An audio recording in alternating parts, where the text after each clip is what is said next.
Well, hello again, football fans, and welcome to another episode of Miners Live. We are in week 10. There is officially fewer, after this week, there are fewer games on the schedule than games that have been played. So at this point, up until this point in the season, we've kind of looked at every team with a little bit of optimism, right? Certain teams may have started a little bit slow, turning things around. And maybe in the last few weeks, you've seen that, or you've seen the opposite. But at this point, we now have, you're looking at 8 games left on the schedule. You kind of have an idea, or things are at least starting to take shape of what your team is, what the team's going to look like from now to the end of the season. And so we'll get into that. I'm going to dive deep into the trade deadline. I know we've talked about trades and everything that went on.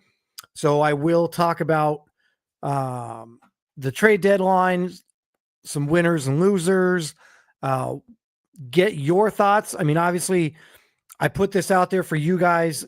I put the poll out in the chat earlier today for winners and losers, right? Like, this isn't always about me giving my opinion. It's, I want you guys to have a voice. I want you to be able to provide material, provide content for this show. And what better way to do that than to put polls out there? So I apologize for those of you that felt like there were too many, or it was whatever, it was driving you nuts. Maybe you have notifications on, whatever. But I do it for you guys. And so I will get into my thoughts on the trade deadline. And then obviously your thoughts as well on what's, what teams were winners or losers. Take a quick look at the chat. I see Forbes out there. What's up, buddy? Frankie. Yeah, Frankie, trouble in San Antonio with a big question mark. So for those of you that saw the agenda and saw the rundown real quick. So here is the agenda. Obviously, we've got our week 10 victory over the Voyagers, which was last night for those of you that missed it. The trade deadline, winners and losers. And then, yes, I know Frankie and Perk and a bunch of other people might be questioning what exactly that means. Trouble in San Antonio and Memphis. We'll stick around. I will be here until 7 p.m. Take you right up until the games tonight, and you'll find out. And then if we have some time, we'll go over standings and some general news. If you guys have any questions on anything, something that you want me to answer, or you want my opinion on something, it's open forum. It can be anything that you guys want to talk about. But yes, we'll get into all that stuff. Who else was out there in the chat? I see Hodge in there. OJ, what's up, buddy? Deshaun Evans, Anthony Gomez. Look, Anthony Gomez, I'm really sorry. I know that you have been, sitting in front of your computer just waiting for Miners Live to kick off. And I apologize that you've had to wait so long. I hope that you had enough popcorn. I hope that you had enough to drink. And I hope that you're going to stick with us for the next 50 minutes. Who else we got in here? Colo Ransom, what's up, buddy? And then we got Awesome Crocodile as well. So, okay. So I don't have a lot of time. Obviously, we got an hour, and I'm going to spend a lot of time going over the trade deadline stuff. And I certainly want to give some time to the issues and my thoughts on San Antonio and Memphis. And I think you guys are probably going to want to hear some of that and have some comments and some ideas for yourself and for me, based on what I'm going to be talking about. So just real quick, for those of you that didn't catch the game last night, we took care of the Houston Voyagers. Week 9, we had the bye week. And so we had plenty of time to prepare, plenty of time to sit back and wait, sit back and relax, get healthy, whatever. But week 10 kicked off with us at home against the Houston Voyagers. And just real quick, final score 27-3. It really was, a all around dominating performance, I think, is probably the best way to say it. And I don't mean that in any slight to Coach Baker whatsoever. I promise you, if he's listening, or if he were here right now, he would say the same exact thing. I don't think that he would refute the fact that this was simply a dominating performance by the Sacramento Miners. And the time of possession was 34 minutes, 35 minutes to 21. I mean, look at the offensive yards gained. Look at the rushing yards. I will be the first to tell you that the Sacramento Miners historically are not a strong running team. I have made a huge effort to try to change that narrative. And so I'm really excited to see the run game. We had 3 different running backs, I believe, that got over 25 yards rushing. We just had an all-around great performance, both running and on defense. Now, the passing game is still a little bit of a work in progress. No touchdown passes 4 miles on the day. However, 3 touchdowns on the ground. So Miles McCain had 3 rushing attempts the entire game. All 3 of them went for touchdowns. All 3 of them inside the red zone. Now, could he have very easily thrown 1 or 2 of those? Yes, absolutely. So at the end of the day, you look at the box score and it says Miles McCain, 0 touchdowns, 1 interception. You're like, wow, he didn't have a very good game. How the hell did they score 27 points? Well, Miles ran 3 balls in from inside the 10-yard line. So all around, great performance from Miles McCain. Great performance from Killian Bain. 2.5 sacks, I believe he had. That puts him at 13, I believe, now on the season. So well on his way to that magic number 20. There is 8 games left on the season for us, and he needs 7 sacks to do it. So that is obviously a goal for me to get him there, and for Killian Bain to reach that 20 sack plateau. The bad news from last night's game, and many of you might not be aware of this. Obviously, the guys in the locker room are aware of this, but there were 2 significant injuries to 2 of our key players, both on the offensive side of the ball. So right tackle Eric Ashley will be out for the next 3 games. So that is a huge blow. And wide receiver Ajon Grant will be out for the next 4 games. So again, huge blow to the offense. Ajon Grant out for the next 4. Eric Ashley out for the next 3. What this means, you're going to see a lot more Connor Jameson. You're going to see a lot more Trent Williams. And for the offensive line, you're going to see a lot more Jacoby Wall. Jacoby Wall came in. He is normally, the last few weeks, I shouldn't say normally, the last few weeks, he was playing right guard. When EA got hurt, he slid over to right tackle. And I believe Gordon Kay came in and played a little bit at right guard. So Gordon Kay and Jacoby Wall are going to be the 2 guys on the right side. Things might change between now and, over the course of the next 4 weeks on who plays right guard versus who plays right tackle, but expect to see a lot more Jacoby Wall and Gordon Kay on the offensive line. And again, this is your time to shine, Connor Jameson, right? I know that hasn't really had an opportunity in the return game, right? I think that's where we love to see JMO shine, is in the return game. Hasn't yet been able to break one to the house. And really hasn't been able to connect on any of the opportunities with Miles. There have been about 3 or 4 deep ball opportunities, and we just have not been able to connect. Miles and JMO just haven't been in sync. And so the good news here is that they're going to get plenty of time, over the course of the next month. And we'll have to see. And Ajon Grant, I know that this is devastating. I've talked to him after the game. We touched base again this morning. Being out for a month is brutal, especially this time of the year, especially when he was the number 1 rookie for Offensive Rookie of the Year. He was the front runner right now for Rookie of the Year. And so that's going to take a hit, right? Not being able to get on the field for the next month. I do not anticipate when he returns to action that he will have that top spot for ARC Rookie of the Year. So he's going to have to go out there in the final month of the year and he's going to have to ball out. He's going to have to put up some numbers. I think a lot of the goals that were set for him are likely out of reach at this point. They're likely unattainable.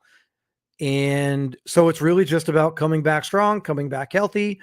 And who knows, between now and the end of the season, if, we can right the ship a little bit here, perhaps we can make a run. Perhaps we can, back our way into that final wild card spot in the ARC. I don't know. It remains to be seen. The way that we looked last night, the way that we played last night, I think it could be possible. We're still, as far as the division goes, we're 2-1 in the division. We still have 3 division games left. So certainly an opportunity to have a really good division record. And then it's just going to come down to what the rest of the ARC does and looks like over the course of the next month. So big win last night for the Sacramento Miners. I can't say enough about the defense led by Killian Bain last night, Antonio Griggs. We saw Anton Burley get in there. Just an all-around great performance. And so shout out to the locker room. You guys really did a great job last night. And I know it was a little bit of an emotional game because we had so many players on our team that used to be on the Voyagers and so many players on the Voyagers that used to be on the Miners. I mean, Buck Ulbrich, fortunately, he didn't hurt me last night. He didn't hurt us. He only had 3 catches, I think, for 23 yards. So certainly, not a great performance from him. Jacari Torres was held to under 50 yards rushing. So certainly not a great performance by him either. All in all, not really a great performance by the Voyagers. I don't think that's the Voyagers that we expect to see on a weekly basis. I think this game was a little bit emotional. I think there is a little bit of a rivalry. And I know that on our end, we had to get the taste out of our mouth from the absolute beatdown that we took last year in the first round of the playoffs. And so last year in the playoffs, they blew us out. Week 10 this year, we blow them out. Obviously, it's not the same, but I guess you could say it's a little bit of a get back for the boys up in Sacramento. So again, shout out to you guys, and hopefully we can turn this thing around as we get towards the back end, the home stretch of the season. Real quick into the chat before I change gears here. Yeah, so Frankie here, Ajon was well in Rookie of the Year voting. Yeah, he was number 1. He was number 1 in Rookie of the Year voting. So that's obviously a big deal. Yeah, Killian Bain kind of said it best here. It was a complete team win. It really was. Running the ball, both from the quarterback position to get in the end zone and the 3-headed monster that we deployed last night. And then on defense, just an all-around great game. And shout out to Anthony Fry because, he's kind of that silent assassin who, he's not getting in the end zone. He's not getting big shots down the field, but he's like death by 1,000 paper cuts, right? Like it's almost on a weekly basis. He leads the team in catches. He might not get a ton of yards, but it's very common to see Anthony Fry with 5 catches for, 45 yards or 6 catches for 50 yards, 7 catches for, 50, 60 yards. And so the interesting thing is going to be between now and the end of the year, can we get Anthony Fry to that 100 catch mark? Can we get him 100 catches on the year? And I think it's possible, certainly now with the absence of Ajon over the course of the next 4 games. I think that there will be, a lot more targets for Anthony Fry, certainly a lot more targets for everybody. And yeah, absolutely. Killian says it here in the chat. He's a great security blanket. I don't know. Everybody knows that a quarterback's best friend is a good tight end. And Anthony Fry is far more than just a good tight end. So we'll see. The goal is to get him to 100 catches on the year. I don't know if it'll be possible. It might be close. And so we'll have to track that as we go through the rest of the year. All right. So I want to get time here because this is going to take a little bit of time and I want to go over this with everybody. And I'm going to try to do a really good job of monitoring the chat while I do this.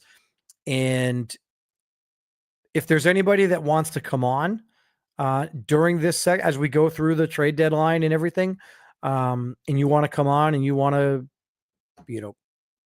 give your thoughts, by all means, let me know. I can send out the link and have you hop in. But I want to go over the winners and losers at the trade deadline, right? And I guess I don't necessarily mean just at the trade deadline, but really just winners and losers through the trade process so far this season, right? Because there's been a lot of trades made. Not all of them were made in week 8 and week 9, right before the deadline. Some of them were made early on the season. Some of them were made before the season even started, right? So I wanted to take a look at these 9 teams in particular, and because these are the teams that, for the most part, were the most active.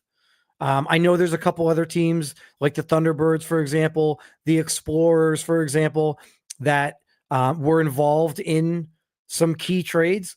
But for the most part, the teams that were the most active are on here, or the teams that were just not active at all, in the case of one particular team here. So without any further ado, I'm going to go through the winners and losers. And again, the poll was out there.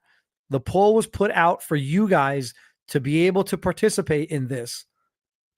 Okay? So don't get mad at me if you don't like the results of what you're about to see. Again, this was all community input. So I'm going to start with the team that had probably the first trade of the season. Actually came in the preseason, I believe, with Markel Wilcox being traded to the Monarchs, and that is the Chicago Cougars. So I put the question out there, are the Chicago Cougars a winner at the trade deadline, a loser, or were they just kind of like meh, right? Like, meh, whatever. All right, so the poll was out there, and here's what you guys had to say about the Chicago Cougars. 2 people felt like the Cougars were winners at the trade deadline. 6 people felt like they were losers, and 6 people were kind of just like, meh, a little bit of a nothing burger, right? I assume that the 2 people here that are calling the Cougars winners are excited about the draft capital, are excited about, the prospects that they're going to get in next year's draft, right? Because otherwise it's hard for me to look at the Cougars as a winner when they got rid of some really key players, and players that they didn't get rid of, they are probably in conversation to get rid of, because it seems like everybody who has a Cougar on their helmet is requesting a trade, whether you like it, hate it, agree with it, or disagree with it. That seems to be what's happening right now in the Cougars locker room. All right, so 2 people felt like the Cougars were winners. 6 people felt like the Cougars were losers. And 6 people, whatever. I personally find myself being a little bit more in that meh category, right? Like, I don't love the way that things have played out for the Cougars so far this season, but I think that I could make an argument that they got the better end of the Chris Paul trade. And I could make an argument that the draft capital that they got from the Monarchs in the Markel Wilcox deal is going to benefit them over the course of the next 3 to 4 years, way more than having Markel Wilcox on the roster would benefit them. And so I don't really know. I guess I'm probably firmly in the camp of nothing burger here, right? Like, it's just kind of meh. Take a quick peek at the chat real quick, see if anybody has any thoughts. Yeah, I mean, Frankie right here, huh? Only 2 winners. I mean, Frankie, like, what do you want? What do you want this to look like? Do you think that 9 people should have thought that the Cougars were winners at the trade deadline? I mean, they lost 2 of their best players. one of them is going to be gone at the end of this year, and one of them's trying to be gone in the offseason as well. So, I mean, it's kind of hard, right? At some point, draft picks are great, but you can only have so many of them, right? So, I mean, I think it's hard. Maybe three people could have called them winners. I don't know. But I think it's a lot easier to look at the Cougars as losers than it is to look at them as winners. And so that's why I think there's kind of that split between loser and meh, right? Like, if you were to take away the 6 people that said meh, whatever, I bet you 5 of them would fall into the loser category and maybe one of them would fall into the winner category. I don't think if you took those 6 people that said meh and you told them they had to choose winner or loser, I don't know how many of those 6 would go from meh to winner.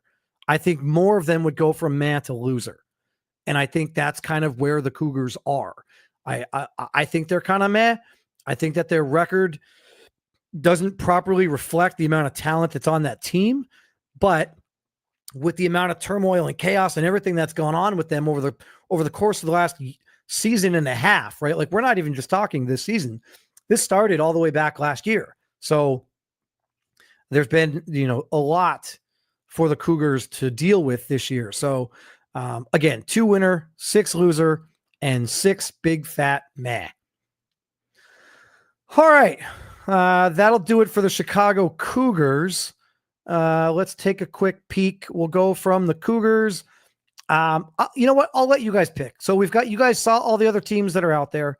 The first comment that I see about one of those other teams, I will throw up their trade deadline grade. So all those teams that are still remaining, somebody throw out one of those teams in the chat, and that's the one that I'll do next. All right, so it looks like we got Armadillos. Armadillos beat the Dreadnoughts here, which didn't happen in the season. But okay. All right, so we'll go Armadillos. Forbes wanted to do Armadillos. Obviously, Frankie said Dreadnoughts. So we will go Armadillos. So we'll drop down from the Cougars. We'll go into the Austin Armadillos and their trade deadline grade. Here we go. So we got a total of 20 votes here from you guys. 9 of them were winner, 9 of them were meh, and 2 of them were loser. So kind of a complete switch here from the Austin Armadillos to the Chicago Cougars, right? Like, where you saw 2 winners and 6 losers. Here you've got 2 losers and 9 winners, right? So look, from my perspective, it's very easy to look at the Austin Armadillos and say that they are winners, right?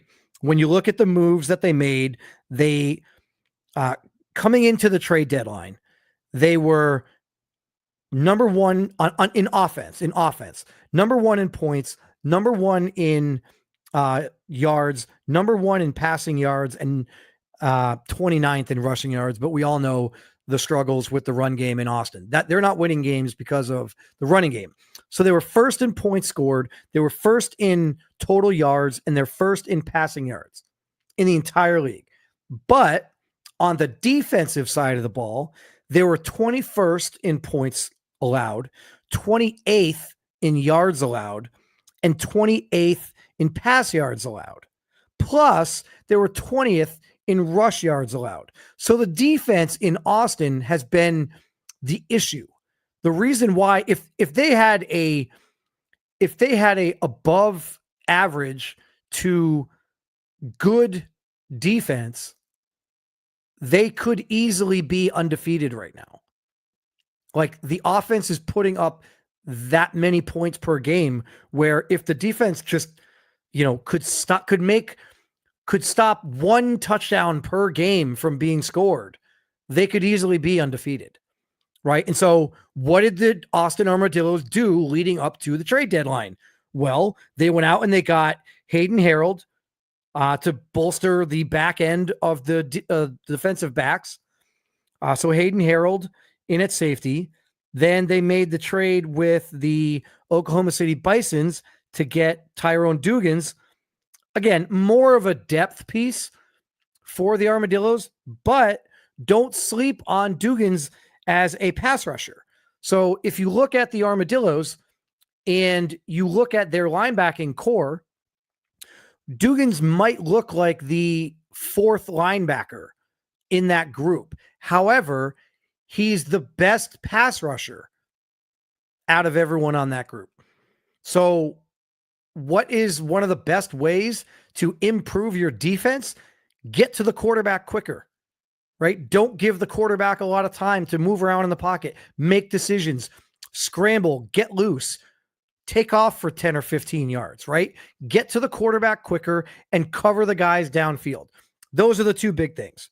So Tyrone Dugans comes in. He's got some good pass rushing ability. And then Isaiah Ingram comes in, who's a 96 overall superstar, X Factor, actually, at the defensive end position. So it looks like the Armadillos knew they weren't getting a great pass rush.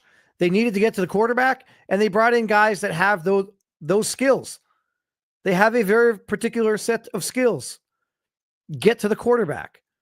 Now, to the two people here that said that the Austin Armadillos are a loser, I can understand you saying that, only because when I look at what the Armadillos gave up just for the opportunity to win right now, I think it's a lot. I think the Armadillos gave up quite a bit when the moves that they made are geared to help them win right now, which is obviously the position that they're in. But I don't know how helpful those moves are going to be next year. Because again, Hayden Harold is great at the back end, but he's 32 years old. And Tyrone Dugans, again, he can get to the quarterback, but he's 32 years old. He's already regressing. He's down to a 75 overall. Fortunately, he has some decent pass rushing ability, and so that will likely come into play for the Armadillos. And then Isaiah Ingram, he's a 96 overall, so he's got plenty of regression that he can still take and be a top-notch defender, but he's 29 years old, right? So you saw the Austin Armadillos make a lot of moves to get better on defense, but they gave up quite a bit, right? Like if we go and we look at the trades that were made for Austin to receive those players, right? Real quick, I got to go back to, it's not there. Where are we at? Where is it? Gunners, Diablos, Miners, Steamers, Explorers. Why are none of the Armadillos? Okay, so the Armadillos get Isaiah Ingram, but they gave up Jake Wycheck, who's actually, I believe, a year younger than Isaiah Ingram. Obviously not quite as talented, but a year younger. They gave up Jake Wycheck. They gave up their first-round pick next year, and they gave up their second-round pick in the following year, which would be entering season 11, right? So they gave up a defensive end, a first-round pick this year, and a second-round pick next year to get Isaiah Ingram. Now, he's the best player that they acquired. He's 29 years old. At age 30, he's probably going to go from a 96 down to a 92. At age 31, he'll probably go from a 92 down to like an 86, right? So slowly regressing, and they gave up some talent in order to get him. And then they gave up a fourth-round pick to get Tyrone Dugans. So, not a lot that you're giving up there, but when you don't have a first-round pick, now your best pick is your second-round pick. That fourth-round pick, it's kind of valuable, and now you don't have it. So now you just have a second-round pick and a third round pick this year. And then you traded your second round pick next year, right? So there's a lot that the Armadillos are banking on in terms of winning right now. Again, if you look at the breakdown, 9 people said they were winners. I tend to feel that way. 2 people said losers. 9 people said meh. For me, I'm probably somewhere in this category of winner and nothing burger, right? Like I don't think that I could say that the moves they made could be, could warrant them being losers. Like they went out and they got better. Their defense was the issue. That's what their issue was. And so they went out there and they did what they needed to do to try to make the defense better. And Hodge here says, forget them picks approach. Yeah, I mean, there's a lot of guys that don't care about draft picks whatsoever. But I mean, I guess I have not seen that philosophy play out.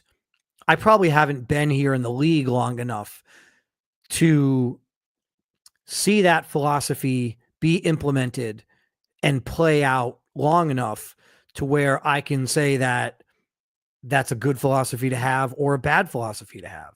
Yeah, there are a lot of guys out there that would trade as many draft picks as they can to get a 90 overall player. The problem is a lot of times that 90 overall player that you're trading for is 28 or 29 or 30 years old.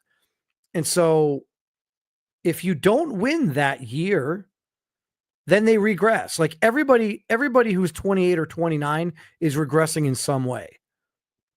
Right? Now, a 96 overall Isaiah Ingram going from age 29 to age 30 is probably only going to regress a few overalls, right? He'll probably, maybe he'll drop down to a 92. I don't even know if he would go that far. But when you look at a guy like Hayden Harold, who's a 90 overall and he's already 32, he could go from a 90 overall to an 83 or an 82 in the offseason, just based on that regression. And same thing with Dugans. He's a 75. He's 32 years old. I bet you he's cut, right? Like, I don't even think Dugans is on the team next year. He probably goes from a 75 to like a 72, right? And that guy, you can replace him in the draft with your second or third round pick because you don't have a first and you don't have a fourth. So I understand that people want to do the forget them picks approach, but let's not forget some of the best teams in the league right now are the best team in the league because they had early draft capital, right? Some of the better players in this league right now were drafted within the last 3 or 4 years, and they were drafted in the first or second round.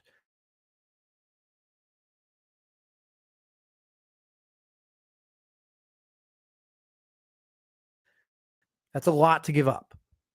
So hold on. I see here's a long comment here from Frankie. Let's see.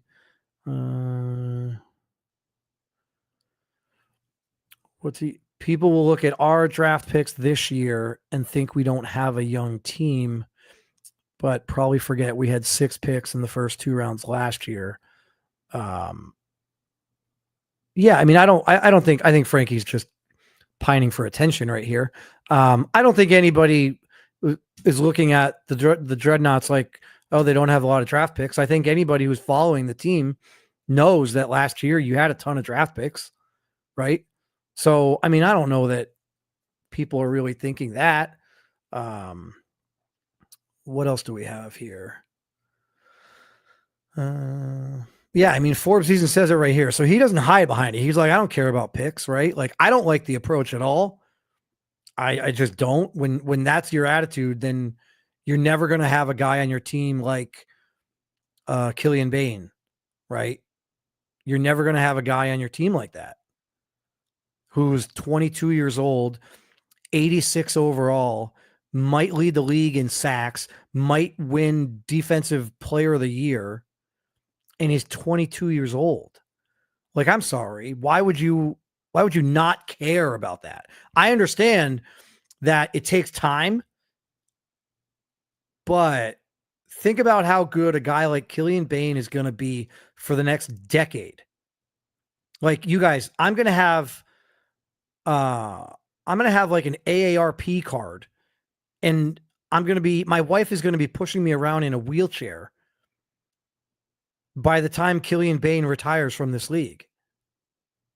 Like, and he's already one of the best linebackers in the league.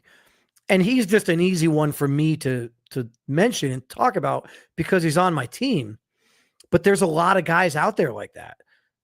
Like, if you're the Marshals, I mean, how valuable is Lito Loso on the DC Marshals? Like, I mean, they've got a lot of moves to make. They made some moves. They've got a lot of work to do. But a guy like that, you'll never get that guy. You can get a guy that's maybe kind of close to as good, but he's 28, 29 years old. And so if you have this approach, my opinion is that you run the risk of never actually being good. I shouldn't say good. You run the risk of never being a powerhouse because you're constantly just in the middle, right? Like, sometimes in order to become a powerhouse, you have to fall and you have to build yourself back up, and the draft capital helps you get there to become the powerhouse. And I just think that a lot of times you get mired in mediocrity when you're just trading away all your draft picks and you don't care about youth. So, all right. So that was the Armadillos. 9 winner, 2 loser, and 9 just kind of said, man, whatever. Next, we'll go into the Dreadnoughts. So, Frankie, you wanted to see the grade for the Dreadnoughts. So here we go. The San Antonio Dreadnoughts, 13 of you said that they were winners. So here's what's interesting. And I didn't go and look at who the 13 people were, but I'd be willing to bet that a lot of them are Dreadnoughts players or friends of the Dreadnoughts players, because I don't know how you can look at the moves that the Dreadnoughts made and say that they have 13 winners and only 3 meh. I mean, yeah. And then look at the Armadillos and say that they had 9 winner and 9 meh, right? Like, the Armadillos made more impact in the moves that they made, right? Like, the Dreadnoughts made some good moves. The Dreadnoughts getting Dylan Schwartz is a great deal, but Dylan Schwartz isn't better than Isaiah Ingram. Now, did the Dreadnoughts have to give up as much to get him? No, but they had to give up a 2nd-round pick and I think a 4th-round pick, and maybe even another pick somewhere. Frankie, you probably would remember. So the Dreadnoughts gave up their 3rd-round pick this coming year, their 6th-round pick this coming year, and then their 2nd-round pick right before season 11 kicks off. So they gave up some draft capital, but the most valuable draft capital that they gave up is 2 draft classes from now. So I just find it a little interesting. Like, I would agree that the Dreadnoughts were winners at the deadline. I just think that the discrepancy between the Dreadnoughts and the Armadillos is kind of interesting, right? Like, why did 13 people call the Dreadnoughts winners, but only 9 people called the Armadillos winners? I guess that would be the question that I would have, right? And the only real answer, and Frankie brings this up here, the only real answer is that Dylan Schwartz is younger. Yes, he's not as good right now, but he's younger and he's under control for longer, right? But 13 versus 9, I don't know. I said that I was in between the Armadillos being winners and meh. And with the Dreadnoughts, I would just call them winners straight out. I think that Dylan Schwartz is a great acquisition. I don't think that what they had to give up was outrageous, especially when you look at, the immediate loss is a 3rd-round pick this year. And then the 2nd-round pick that they lose in 2026 as we go into season 11, I mean, they can replace that. They can find a way to, make that work or get something back between now and then. And even just on that deal alone, on the flip side of it, and we'll get into them in a little bit here, but I look at the Marshals, like that particular trade. A lot of times when you look at trades, you think that there's a winner and a loser. That particular trade, I don't really think that there's a loser, right? Because the Marshals, they recognize where they are and they recognize what they need to do. And they got draft capital. And so for the Marshals, that draft capital is really going to help them. And for the Dreadnoughts, Dylan Schwartz is really going to help them. And because they had all those draft picks last year, that draft capital in 25 and 26 might not be as valuable to them because they just got a bunch of new guys that they're looking to develop last year. So for me, I kind of like this trade for both sides of it, right? Like I know a lot of times you look at a trade and you say there's a winner and a loser. I don't think that either team loses in that deal. I think the Marshals get what they want in draft capital and youth, and the Dreadnoughts get what they want in a guy that they have for the next 4 years or 3 years after this season. And he's going to be a starter. He's going to be an impact player who's going to help them win the division or, get into the playoffs or maybe even win a Relo Bowl. Right? Like that's the impact that they're hoping Dylan Schwartz has. All right. So we did the Armadillos. We did the Cougars. We did the Dreadnoughts. Let's go Voyagers. So Houston Voyagers here. And I guess we'll kind of do Houston Voyagers and Sacramento Miners together because the moves were made with each other.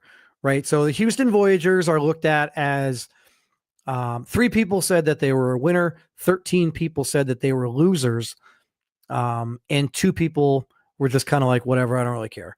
And I think that this kind of goes hand in hand with what you're about to see from the Sacramento Miners draft grade, because you have 3 people say that the Voyagers were winners and 13 people say that the Voyagers were losers. And then when you look at the Miners, you've got 14 people said that they were winners. 2 people said that they were losers. So clearly the opposite is true. Like I was saying a minute ago about the Dreadnoughts and the Marshals and how those trades were viewed in the eye of the public, and certainly in my view, I think both teams won in those trades. But clearly what you guys are saying is that the trades that the Miners and the Voyagers made, the Miners came out on top because you've got 13 people called the Voyagers losers and 14 people called the Miners winners. And the only moves that the Voyagers made were with the Miners, and the only moves that the Miners made were with the Voyagers. So, that's kind of my takeaway here. And, the Voyagers get Buck Ulbrich. They get Griffin Goodman. Those 2 guys didn't really help them last night. On the flip side, we got Jeremy Averill and a first-round draft pick next year. We also got Gunnar Witt and a second-round pick in 2026. So I got some good draft capital, and I got guys that can contribute right now and are a little bit younger than the guys that I gave up. Like Jeremy Averill's 29, but Griffin Goodman was 31, right? So I got a little bit younger. And sometimes that's a big deal. You don't always have to get rid of a 31-year-old and get a 25-year-old. Sometimes you can see that 31-year-old on your roster and get rid of them for like a 27 or 28-year-old and just buy yourself that 3 years. Right? Because now I basically have 3 years where I basically took Griffin Goodman and replaced him with Jeremy Averill. And I'll have Jeremy Averill probably for, I think he's under contract for 2 more years. And then I could probably easily re-sign him for 2 more. So I could have Jeremy Averill all the way up until he's 31. And now I just bought myself more time to get that young offensive lineman that I really want, right? You're not going to be able to get the offensive lineman of the future in every draft. So a lot of times you have to buy yourself some time, buy a year or two, right? Like if I didn't make that move, Griffin Goodman was requesting too much money. I wasn't going to re-sign him, and he was going to walk in free agency, and I was going to get nothing. And that's what would have happened. So I don't want that to happen. And so if I can replace him with a guy that's not quite as good, but he's 3 years younger, well, now I've got 3 more years where I can go and try to find that young stud offensive lineman that's going to take the place of both of them. So rather than trying to replace a 31-year-old Griffin Goodman, I'm basically replacing a 34-year-old Griffin Goodman. I have that extra time, right? Because I have that 3 or 4 more years, depending on how long I resign Jeremy Averill. So again, a lot of times it's not about going and I know everybody wants to get rid of a 30-year-old and trade for a 24-year-old. I get that. But a lot of times that's not what you need to do. And it's more often than not in your best interest, because what you're going to have to give up. And I know Forbes doesn't care about draft picks, and he's not alone. I'm using him kind of as a, scapegoat here, but there are other guys out there that really don't care about the draft picks. All right. So there's the Voyagers and the Miners. We'll go Diablos because we're talking about Forbes. So the Diablos here made some moves. I know they were probably not happy with the timing of their moves and maybe some of the deals that they saw afterward. But what's interesting here is there's just a lot of nothing, right? Like for a team that made 3 moves before the trade deadline, there's not a lot of opinion. There's not a lot of hype. There's not a lot of, excitement, but on the flip side, there's not a lot of doom and gloom either, right? So 4 people think that the Diablos were winners. 3 people think the Diablos were losers. And then 9 of you think that all 3 moves that the Diablos made just amount to a giant piece of nothing, right? Like their trades are just kind of meh, right? So, again, I think some of this is because guys that do appreciate draft capital and guys that do like draft picks were probably voting on this and look at the moves as kind of meh, right? Like you gave up a lot to get, what you think is a lot, right? Like when you look at that Henry Dockett trade, I mean, Henry Dockett is a great DB, but to give up your first round pick next year and then your second round pick the year after that, plus Mario Culver, who I get he's aging and weren't going to resign, but that's a lot to give up, right? So, kind of just flatlined here for the Diablos, right? Like there's no like riding the wave. There's no one getting super excited about the moves, but there's no one, jumping ship like, oh my God, what are we doing? The team is, drowning. Just kind of a little bit of even keel, which a lot of times that's good, right? You don't have to be the team that makes the splashiest move and in the eyes of the league thinks that, oh my God, like I can't believe they got that player. I can't believe they made that move. That's so amazing. You don't have to always be that guy. And I think that's exactly where the Diablos are right now. They're just kind of in that middle. And then who else do we have? So we had the Marshalls. Obviously they made a few moves. The Marshalls didn't really acquire much in terms of player talent. What they acquired was a lot of draft capital. And so from the Marshalls perspective, I'd probably lean towards them being a winner here simply because they need the draft capital. That's what they need, right? They didn't go out and try to trade for a bunch of 25, 28, 27-year-old players thinking that maybe they could turn it around. They recognize where they are. They realize that the team is young. They realize that the team just isn't that good. And the best way to get better is to build through the draft when you're not good, right? If you're not good, the quickest and easiest way to get better is not by trading for players. It's by building through the draft. And so the Marshalls have made an effort to do that. I like some of the moves that they made. And so 10 people here call them a winner. 2 people call them a loser. And 4 of you again, with the kind of nothing burger for the DC Marshals. And we got two more here that I haven't gone over. So the St. Louis Aviators. So the Aviators are a little bit of an interesting team here because I don't really think that they did enough. I would have liked to have seen the Aviators make moves, right? Like they didn't make any move. They got Jalen Brooks, which in my opinion is a great move for them because I don't think they had to give up a lot. And I think that he's a potential impact player. I think he's, one of their better DBs as early as next year. So I think Jalen Brooks is a really good get for them.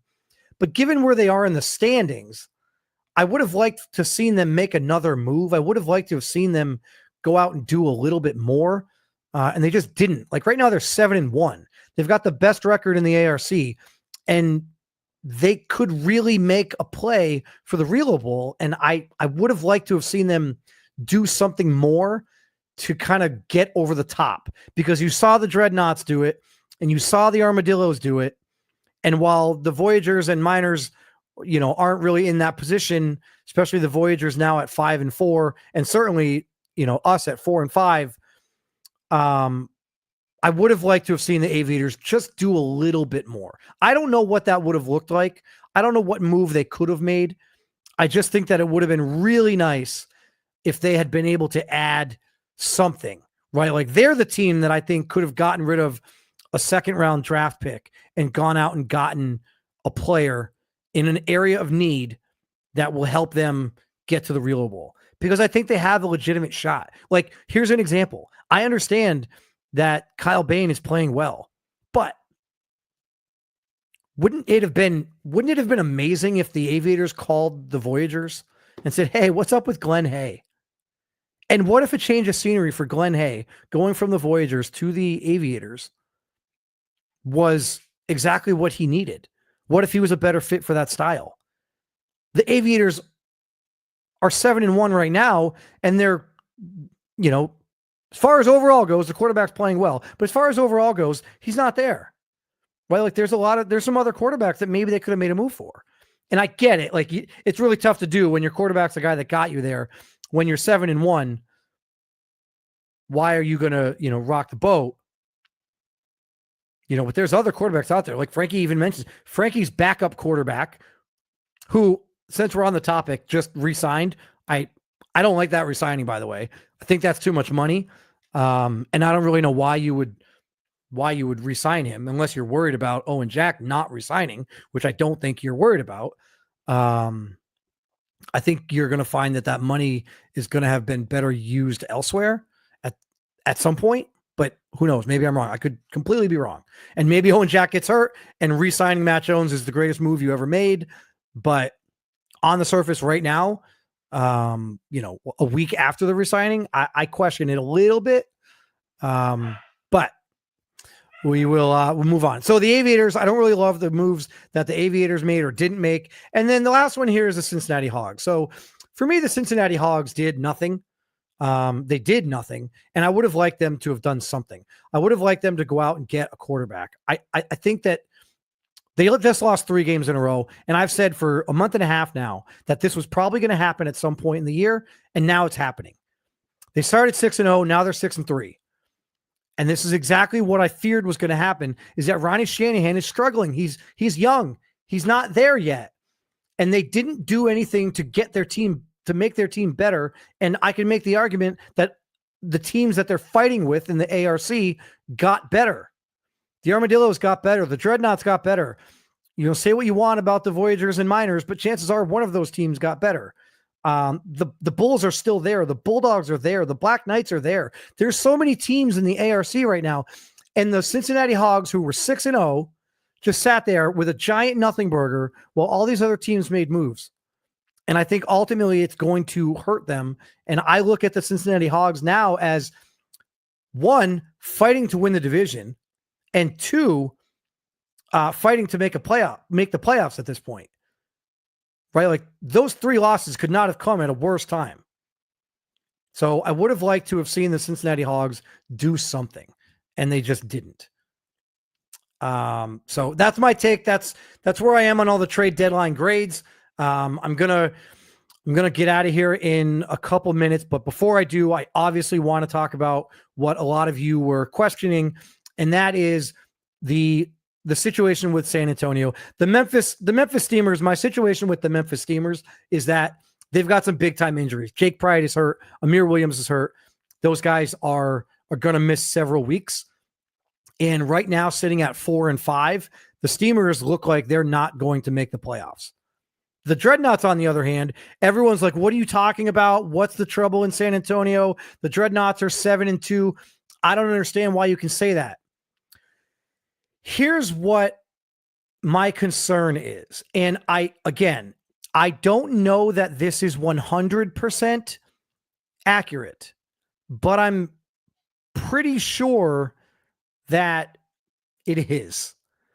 Right now, the San Antonio Dreadnoughts have 3 players on injured reserve. Now, okay, fine. No big deal, right? The guys get put on injured reserve. You can, when you put a guy on injured reserve, you can sign another player, right? Like it doesn't count for your 53-man roster when you put a guy on injured reserve. So basically, you get a free player. You put a guy on injured reserve and you get a free player. However, the problem here is that LaMichael Weathersby last played in week 6, which means, again, and Frankie can confirm this, he's in the chat. I would imagine chances are LaMichael Weathersby was put on IR in week 7. Right? Because the injury has been that long. Frankie, can you confirm that? I don't remember exactly how long the injury was, but if he's, or maybe you've just not been playing him. Maybe you just haven't been playing him, but he hasn't appeared in a game since week 6, and he was put on IR. So I assume the injury was long-term. Frankie, do you remember when Weathersby got hurt, do you remember the number of weeks that it was originally after that game? And so now you look at Weathersby, and he's eligible to come back for week 11. So that one right there that you see, that is in the middle of week 10. So when we advance into week 11, he will be eligible to play in week 11. The problem is that he was put on IR. When you put a guy on IR, and I really, again, I don't know that this is 100%. Yeah, Weathersby was hurt. It looks like week 6 because he had stats for week 6. He put up numbers in week 6. So if he's been out since then that means he was out for week 7, 8, 9, and 10. And now he'll be eligible to come back in week 11. The problem is when you put a guy on IR, and this is, guys, I have to, when you put a guy on IR, he has to sit for 8 weeks. And I don't think that the San Antonio Dreadnoughts, Frankie, you're in the chat. You can confirm if I just absolutely blew your mind and rocked your world. But I'm like 90% sure when you put a guy on IR, he has to sit on IR for 8 weeks.